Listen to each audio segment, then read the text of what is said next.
새해가 시작되고 벌써 열흘이 더 지났습니다. 늘 느끼는 것이지만 시간은 참 빠르게 지나가는 것 같습니다. 새해를 시작하면서 많은 사람들이 소망 가운데에 행복한 한 해를 바라고 그리고 기대합니다.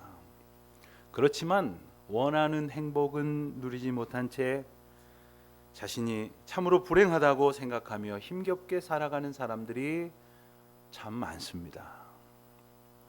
과연 무엇 때문일까요? 여러 가지 이유로 그 생각들을 분석할 수도 있겠습니다만은 오늘은 한 세 가지 생각을 먼저 좀 함께 나눠보기를 원합니다. 과연 왜 우리는 불행하다고 생각하는가? 어떤 사람이 정말 행복한 삶을 살아가는 사람인가 하는 겁니다. 첫 번째로 생각할 것은 은혜 안에 살아가고 있지 않기 때문에 자신의 삶이 불행하다고 여기는 겁니다. 다른 말로 말하자면 은혜를 누리지 못하는 겁니다. 왜냐하면 받은 은혜가 없다고 생각하기 때문입니다. 받은 바 은혜에 따른 감격이 없으면 기뻐하지도 않고 감사도 마땅히 없습니다. 물론 한평생 우리가 살아가면서 주변에 있는 사람들로부터 또 사회의 여러 가지 제도로부터 그리고 궁극적으로는 하나님께로부터 많은 것을 받으며 또 그래서 가지고 누리며 살아가지만 이것은 마땅히 내가 받아야만 하는 것, 가져야 당연한 것이라고 생각하곤 감사하지 않습니다. 귀하게 기뻐하지 않는 겁니다. 아니, 더 가지지 못하게 된 것을 안타깝게 생각하고 또 더 누려야 함에도 불구하고 다른 사람들이 내 것을 빼앗아 간다고 생각하는 사람, 한없이 불행한 삶을 살아갈 뿐입니다. 내가 얼마나 많은 은혜 가운데 살아가고 있는지 알지 못하기 때문에 결국 불행한 겁니다. 많이 가져서 행복한 것이 아니라 많이 가졌다고 생각하는 사람이 행복한 겁니다. 또한 내가 누리는 이 풍성함이 당연히 내 공로로 얻어져야 하는 것이라고 생각하는 사람이 결코 행복할 수가 없습니다. 나는 아무런 자격이 없지만 우리 하나님의 전적인 은혜 가운데에 또 주변에 있는 모든 방편을 통하여 나를 돌보시는 하나님의 인도하심으로 인하여 내가 이처럼 살아갈 수 있게 되었다 하는 사람이 진정 행복한 사람일 것입니다. 그러한 사람은 공연히 자기의 것을 드러내거나 과시하거나 자랑하지 않습니다. 오늘 본문 바로 앞에 나오는 16절 말씀도 보면 바울이 말하기를 내가 복음을 전할지라도 자랑할 것이 없다 이렇게 말합니다. 사실 복음을 전하고 또 그들에게 생명의 길로 인도하는 것 얼마나 기쁜 일이요 또한 자랑스러운 일입니까? 또 사람들에게 그 자랑할 만한 것을 더 드러내고 싶은 일입니다마는 바울은 그렇게 하지 않겠다는 겁니다. 우리가 성경 속에 수많은 인물을 봅니다마는 바울만큼 대단한 사람이 또 어디 있겠습니까? 그의 경력이나 그의 삶은 물론이거니와 복음 전파를 위해서 얼마나 많은 수고를 그가 감당했습니까? 또한 그의 귀한 공적이 얼마나 대단합니까? 하지만 그는 그것을 자랑하기보다는 나는 자랑할 것이 없다. 나는 오직 하나님의 은혜 가운데 살고 있다. 이렇게 고백하고 있는 겁니다. 그래서 은혜를 받았다고 생각하는 사람이 가장 행복한 사람인 것이지요. 두 번째로 생각해 볼 만한 것은 사람들마다 저마다 자기가 하고 있는 일을 귀하게 여기지 않고 있기 때문에 불행한 삶을 사는 것입니다. 자신의 하는 일을 소중하게 여기는 사람이 진정 행복한 사람입니다. 이것은 어떤 직업을 가졌느냐를 이야기하는 것이 아닙니다. 또 사회적 지위가 높고 낮음이나 혹은 할 일이 얼마나 많고 적으냐의 문제도 아닙니다. 어떤 일이건 간에 지금 내가 하는 일, 이 일이 궁극적으로는 하나님께서 내게 맡기신 일이다, 이렇게 생각하는 사람은 자신의 일을 소중히 여기며 살아간다는 것이죠. 소중한 일을 맡았기 때문에 감사하며 또 진정한 행복과 만족을 누리며 살아갈 수 있게 될 것입니다. 바로 그가 행복한 사람이 아니겠습니까? 그런가 하면 하나님께서 내게 맡기신 일이 있는데 그것을 발견하지 못하여 엉뚱한 일로 분주한 사람들이 있습니다. 현대를 살아가는 사람들은 바쁜 사람들은 능력 있는 사람인 양 오해하는 경향이 있습니다. 하지만 그렇게 허탄한 데 마음을 두고 시간을 분주히 허비하다가 결국 스스로 아무 쓸모 없는 사람으로 여기고 또 그렇게 살아가고 말 뿐입니다. 세 번째로 생각해 볼 것은 내게 주어진 일을 억지로 하기 때문에 불행한 거예요. 힘든 겁니다. 지겹고 괴로운 거예요. 그래서 불행한 것이죠. 하지만 자원하는 마음으로, 기뻐하는 마음으로, 즐거워하는 마음으로 행하는 사람은 행복한 사람이 아니겠습니까? 그가 비록 작은 일을 감당할지라도, 남들이 하기 싫어하는 일을 하게 될지 모른다 할지라도 그 일을 즐거운 마음으로 자원하며 할 때에 그것처럼 행복한 사람은 또 찾아보기 힘들 것입니다. 어떤 사람은 무슨 일을 하기는 합니다마는 억지로 합니다. 불평하면서 합니다.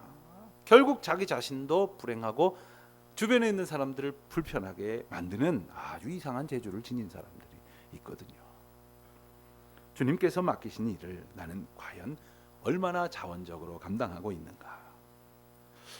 혹 어떤 때는 남들보다 내가 먼저 그 일을 자발적으로 하다 보면은 흉 잡히는 때도 있어요. 저 사람은 왜 이렇게 나서 혼자 이렇게 설치는구만, 이러한 소리를 들을런지 모르지만 분명한 것은 이것이 하나님께로부터 내게 주어진 일이라고 여긴다면, 또 나를 통해 일하시고자 하시는 하나님의 인도하심을 확신한다면 기쁜 마음과 자원적인 태도로 그 일을 감당하는 사람이 되어야 할 것이고, 그가 가장 행복한 사람이 될 것입니다.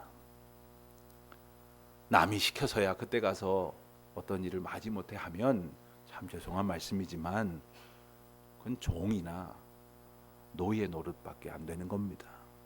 그러나 우리 주님께서 우리 마음에 주신 그 생각으로부터 시작하여 그 일을 기쁨으로 행하는 사람, 그는 행복한 자유자다, 행복한 사명자다 하는 것을 우리가 잊지 말아야 할 것입니다. 오늘 본문 말씀은 바로 그와 같은 행복과 헌신에 관한 바울의 고백과도 같은 말씀을 우리가 보게 됩니다. 바울은 19절에서 말하기를 내가 모든 사람에게서 자유로우나 스스로 모든 사람에게 종이 된 것은 더 많은 사람을 얻고자 함이라, 이렇게 말합니다. 그 목적이 뭐라고요? 더 많은 사람을 얻고자 함이라 했습니다. 지금 장사를 시작했는데 손님 많이 끌어모으려고 한다는 이야기가 아닙니다. 정치인들이 지지자를 많이 모으고 연예인들이 인기를 높이려고 사람들을 어떻게든 끌어모으겠다는 생각이 아닙니다. 오직 예수 그리스도께로 인도할 사람을 얻고자, 주님께서 나를 인도하셔서 나를 이끌어 가시는 그 길로 함께 걸어갈 생명과 진리의 은혜를 누릴 사람을 한 사람이라도 더 얻고자 함이라. 지금 이와 같은 고백을 말하고 있는 것이죠. 행복한 전도자, 행복한 사명자 바울의 비결이 바로 이것입니다. 스스로 행할 길을 선택한 사람. 그는 무엇이든지 억지로 하지 않았습니다. 오늘 본문 말씀에 표현한 대로 바울이 스스로 종이 된 이유가 무엇인지를 살펴보면 아주 간단합니다. 바로 복음 때문이었습니다. 이미 내게 주신 복음의 감격 때문에 바울은 그러한 마음으로 복음이 어떻게 되든지 더 전해질 수 있도록 그 복음으로 한 사람이라도 더 생명의 기쁨을 누리며 행복한 삶을 살 수 있게 되기를 위해서 어떻게 하면 좋을까? 자기를 낮추고 또 자기가 가진 것을 포기하는 삶을 살아가는 이 실질적인 모습을 우리에게 보여주고 있는 것입니다. 그것은 바로 복음을 전하는 사람으로서의 자기 주장의 방식이 아니라 복음을 들어야 할 사람들의 입장에서 나를 낮춤으로써 그들 안에 복음이 전해지고 마침내 그 복음이 흥왕하여 승리하는 그 목적과 방식을 취하는 것이다. 이렇게 말할 수 있을 것입니다. 그러한 면에서 바울은 그 어떠한 형편에도 얽매이지 않았습니다. 그 누구보다도 진정한 자유를 누리는 사람이 바로 바울이었습니다. 사실 바울은 이 9장 전체를 통해서 그 말씀을 전하면서 시작할 때부터 1절에서 이렇게 묻고 시작을 합니다. 내가 자유인이 아니냐? 사도가 아니냐? 내가 자유인이지만 기꺼이 자유를 내려놓을 수 있는 것을 주목해보라 하는 거예요. 또한 그와 같은 고백 가운데 내가 살아가고 있음을 증거하기를 원하는 것입니다. 그리스도인들이 가져야 할 자유에 대해서 권면하면서 그 자기 자신을 예로 드는 것이죠. 그래서 많은 사람들을 그리스도께로 인도하기 위하여 어떻게 자기가 가지고 있는 그 권리를 기꺼이 포기할 수 있었는가. 그래서 예를 들기를 내가 유대인을 얻기 위해서 기꺼이 유대 사람들과 같이 되었고 이방 사람들을 얻기 위해서 내가 이방 사람이 아님에도 불구하고 이방 사람같이 되었다 이렇게 말하고 있는 겁니다. 또 바울은 말하기를 나는 약한 사람이 아니지만 약한 사람을 얻기 위해서 기꺼이 약한 자같이 되었노라. 나는 미련한 사람이 아니지만 미련한 자들을 얻기 위하여 기꺼이 미련한 사람이 되었노라 이렇게 말하고 있는 겁니다. 왜 그런 겁니까? 안 그래도 되는 것 아닙니까? 얼마든지 안 그럴 수도 있었는데 그렇게 한 이유가 무엇이냐는 거예요. 그것은 바로 예수님 때문이었습니다. 죽을 이유도 없고 영원히 살아계신 하나님이시기에 죽을 수도 없고 죽을 죄를 짓지도 아니하신 하나님께서 저와 여러분의 죄를 사하시고 그 사랑을 나타내시고자 기꺼이 사람의 몸을 입고 이 땅에 오신 예수님의 목적을 그리고 그 이유를 바울은 기억하고 있었기 때문이 아닙니까? 바울은 이 모든 자신의 애씀을 한마디로 말하기를 18절에서 내게 있는 권리를 다 쓰지 아니하는 이것이로다 했어요. 사실 바울에게는 특별한 권리가 있었습니다. 그에게 힘이 있었고 또한 그에게 그 권력과 권한이 있었지만 그는 그것을 다 쓰지 않았다는 말, 이건 지금 생색내려고 하는 말이 아닙니다. 이렇게 해서라도 복음을 전하고 싶다 하는 것을 밝히는 것이죠. 바울을 가리켜서 바울 스스로도 그렇게 말했지만 다른 사람들도 바울을 뭐라고 불렀습니까? 사도라고 불렀습니다. 이 사도라는 말은 원어로는 아포스톨로스라는 말인데 그것은 대단한 힘을 가진 존재로부터 보냄을 받았다라는 뜻입니다. 보냄을 받았다. 이미 명예가 있습니다. 그리고 권세가 있습니다. 능력이 있습니다. 그리고 그 직위가 있습니다. 그러나 바울은 그것을 주장하지 않았다는 거예요. 당당히 받아야 될 보상도 있었고 대우도 있었지만 그것을 요구하지 않는다는 겁니다. 왜요? 그것을 포기함으로써 더 많은 사람들을 복음 가운데 만날 수 있기를 바랬던 것이죠. 자기에게 명예도 있었고 자기가 얼마든지 자랑할 만한 내세울 것도 있었지만 그것을 다 포기합니다. 그 이유를 우리가 생각해 보게 되지 않습니까? 어떻게 하면 복음을 더 많은 사람들에게 널리 전할 수 있을까? 바울은 오직 그것만을 생각하는 사람이에요. 여러분, 우리가 어떤 일을 열심히 합니다마는 무엇 때문입니까? 목적이 있는 것 아닙니까? 돈이든지 많은 사람들한테 인정을 받으려는 것이든지 아니면 나의 목적을 달성시키려 하는 것이든지 바울이 그와 같은 삶을 산 목적 복음 때문이었다고 하는 것. 그런데 사람들은 바울을 그렇게만 바라봐주지 않았어요. 자기들 생각대로 바울을 평가했습니다. 그래서 말하기를 바울 저 사람 옛날에 예수 믿는 사람들을 잡아 죽였던 사람이 아니냐고. 또 말하기를 예수님의 제자들 중에도 이 마을 저 마을 복음 전하러 다니시는 분들 많이 계시다던데 바울이라는 사람은 예수님하고 다녀본 적도 없다면서, 12사도 중에 한 사람도 아니라면서 이러한 이야기를 하곤 했습니다. 사실 그때 대표적으로 귀한 사역을 함께 여러 곳으로 다니면서 행했던 베드로와 같은 사람하고 비교를 하면서 어떤 사람은 말하기를 베드로는 자기 부인을 함께 다니면서 전도하면서 복음 전하고 행했는데 저 바울이라는 사람은 어디가 모자라서 그런지 혼자 다니면서 게다가 누구한테 변변한 후원도 못 받고 있는지 그저 남의 집 텐트 고쳐주면서 몇 푼 받고 또 텐트 만들어주고는 자기 밥벌이 겨우 해가면서 그러면서 전한다면서 이렇게 그를 평가절하하는 사람들도 참 많이 있었습니다. 가만히 생각을 해보면 이 사도행전에 보면 처음에는요 베드로와 요한이 주인공이었어요. 그러다 어느 시점부터 바울을 중심으로 이야기가 바뀌어지거든요. 안디옥 교회에서 바울을 복음 전도자로 파송하면서부터는 바울을 중심으로 해서 사도행전이 전개됩니다만은 많은 사람들은 그래서 그런지 이 베드로와 같은 사도와 바울을 이렇게 대조하곤 했습니다. 사실 베드로 사도가 만약 이곳저곳 다니면서 복음을 전한다고 하면 그 자체만으로도 대단했을 것 같아요. 한번 생각을 해보십시오. 프랭카드가 걸렸을 겁니다. 예수님의 수제자 베드로 서초동에 오다. 그걸로 끝나는 거 아니에요. 그리고는 베드로가 다 강단에 올라와서 뭐 성경 구절 외울 것도 없이 혹은 신학적인 얘기 할 것도 없이 제가 예수님하고 함께 있었을 때 말입니다. 제가 봤는데요. 제가 들었는데요. 하면 아마 그걸로 선풍적인 인기를 끌었을지도 모르겠어요. 그러나 바울은 그런 자랑할 거리라고는 하나도 없어요. 하지만 그렇다고 바울이 자랑할 것이 없는 것은 아니었죠. 그는 배움으로나 학식으로나 집안으로나 혈통으로나 그의 신분이나 지위로나 얼마든지 자랑할 것이 있었지만 복음을 드러내기 위해서 그가 자랑할 것을 다 배설물로 여겼다고 고백하고 있지 않습니까?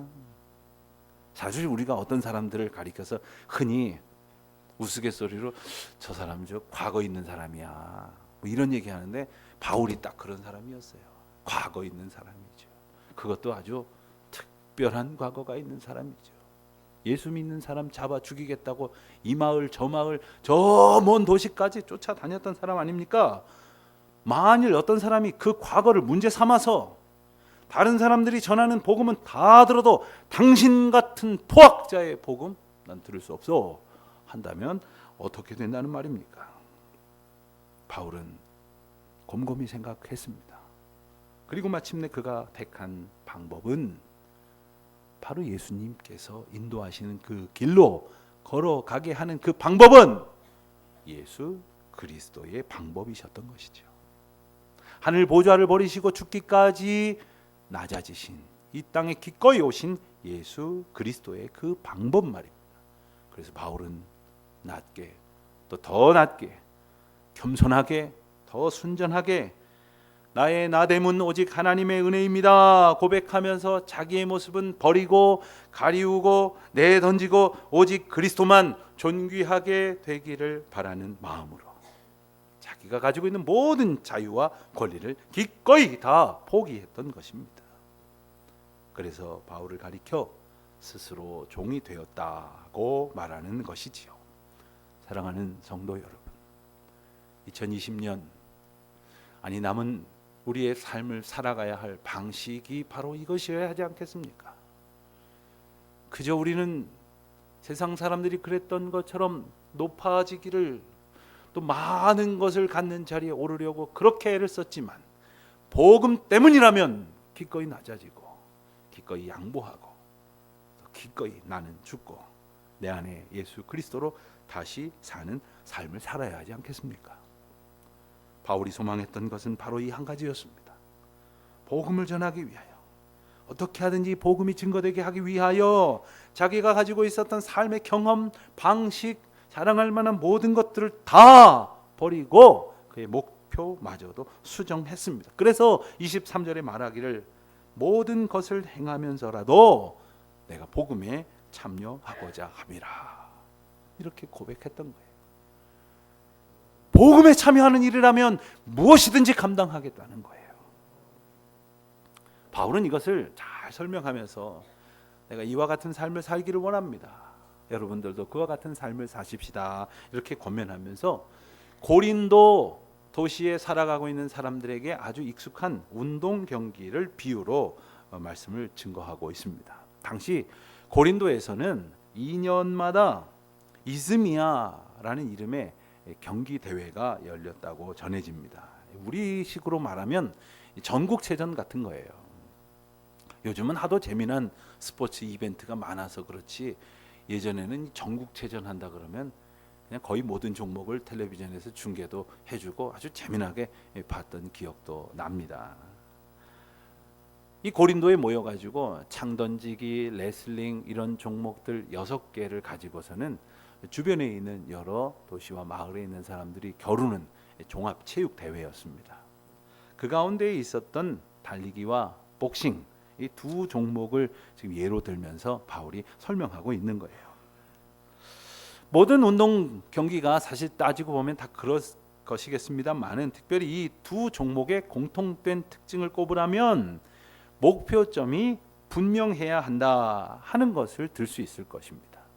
달리기에 대해서 말합니다. 여러분 달리기 경기를 하는데 목표점이 있지 않습니까? 그 지점까지 빨리 달리는 것이 우승 요건 아닙니까? 그런데 달리기는 달리는데 어디로 달려야 할지를 모른다면 아무 소용도 없을 것이고 아무리 빨리 힘차게 달렸다고 해도 그것은 허사일 것입니다. 그래서 바울은 말하기를 아무리 애쓰고 수고한다 하여도 향방 없는 것 같이 아니한다 라는 표현을 씁니다. 향방, 향해야 하는 방향을 말하는 것이지요. 그런데 이것이 없다는 거예요. 얼마나 기가 막힌 노릇입니까? 새해가 되면 서로 다짐하고 권면하지 않습니까? 우리 열심히 해봅시다. 힘차게 뛰어갑시다. 그런데 어디로 뛰어가냐는 거예요. 밥도 안 먹고 잠도 안 자가면서 자기 할 일도 못 해가면서 가족도 돌보지 못하고 그냥 열심히 뛰기는 뛰는데 어디로 뛰냐는 거예요. 무엇을 위해서 그렇게 열심히 달려가느냐 하는 거죠.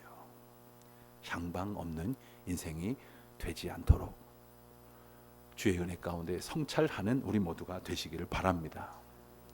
또한 싸우기를 허공을 치는 것 같이 아니하여야 한다고 이렇게 권면을 합니다.